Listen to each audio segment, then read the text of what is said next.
Let me tell you a quick story. When I first got into fitness, I was obsessed with bodybuilding. I was obsessed with the concept of working hard in the gym, eating a whole bunch of food, bulking, cutting, all that stuff, so you can get a nice, lean, shredded physique. And that's exactly what I did. I ate all the food in my house. I ate so much of like rice, like egg, and like beef, like all of the things that build muscle, protein. Yet it came at a cost. At the time, my dad was buying a lot of this certain stuff. He was going to many different grocery stores, getting different items that are cheapest because some items he couldn't get constantly, like consistently, like every single time. And one day, he woke up and he saw that I had 6 eggs cooked, and he was like, 6 eggs, 6 bomba eggs. Why do you have so much eggs? And I told him like, oh, I want to bodybuild and stuff like that. Yet he looked at me dead in the eyes and said, we don't have finances for that. I didn't care.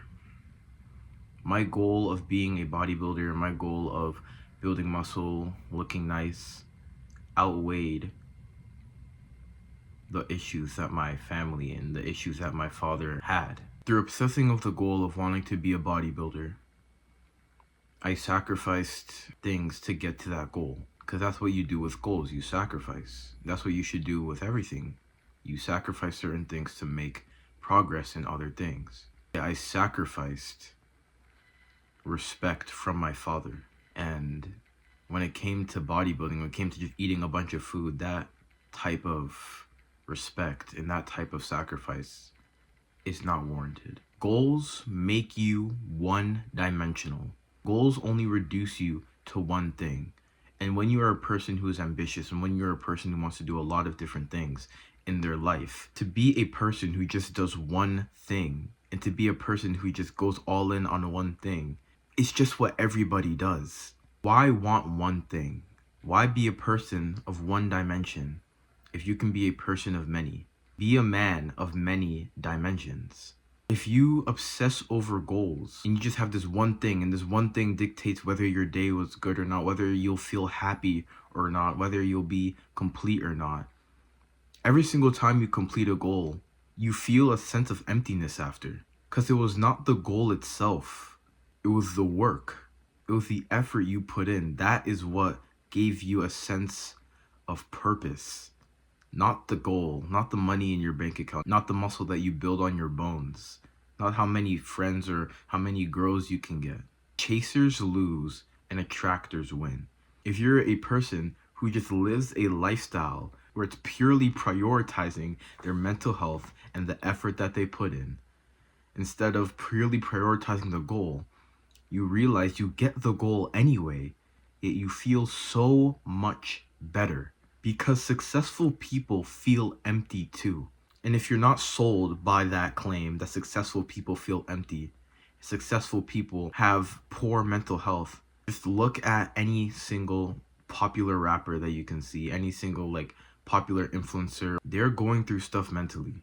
They have all the money they need. They've retired their parents. They've done so many external things, external world things, yet has not taken a second to focus on themselves.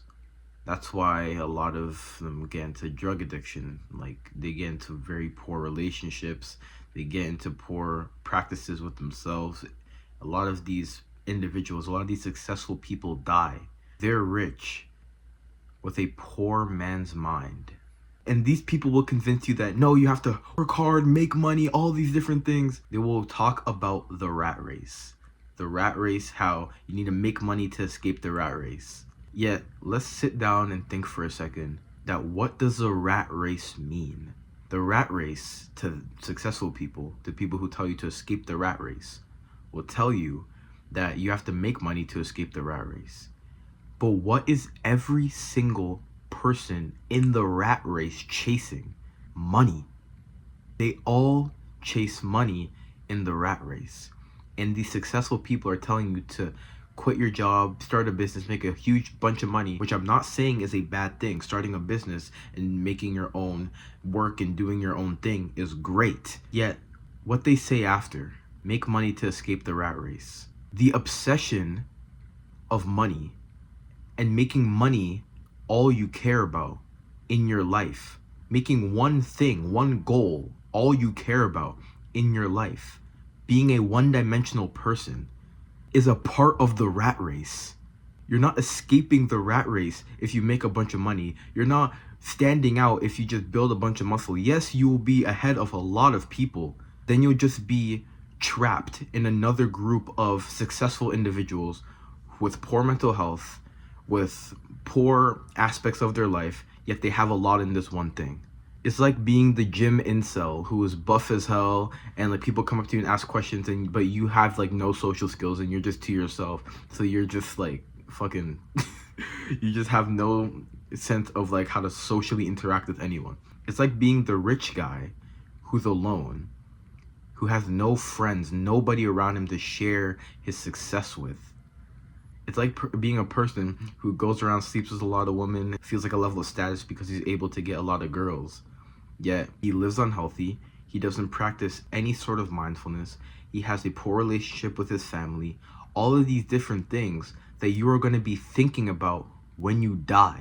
I'm not saying to not sacrifice things to add progress to something, yet not goals. Use goals as direction, not as your purpose. If you sacrifice everything for your goal, like you want to start a business, or you want to be a bodybuilder, or you want to graduate and you want to get a good degree, you could do all those things and you could make good progress in those things. Yet after you go to the gym, after you eat clean, you're just gonna think, oh, well, that's the day done. I did everything that I have to do. I don't have to stay disciplined anymore. I can slip up. When you already do the business work, I did everything I have to do. I can just relax. I can slip up. When you do all of your homework, I did my homework for the day. That was a good day. Now it's time for me to go sit down, do nothing, and play video games. You see what I mean? When you become a one-dimensional person, you prioritize your entire life towards this one thing. And once you've done the work towards this one goal, you begin to deprioritize everything else. There are jacked people who eat unhealthy food. There are businessmen whose dopamine receptors are fried. There are college graduates. There are successful people in the education system who have a poor relationship with their family and poor social skills because they just stood inside all the time studying instead of experiencing different things that actually make their life better. Like I said before, you get what you want anyway. You don't have to add the extra baggage of a goal. Just live the life of a well-rounded person, and you will reap the benefits of everything that you desire to do. This is your competitive advantage. This is the thing that puts you ahead of everybody. Because yes, you can be a bodybuilder but eat like shit.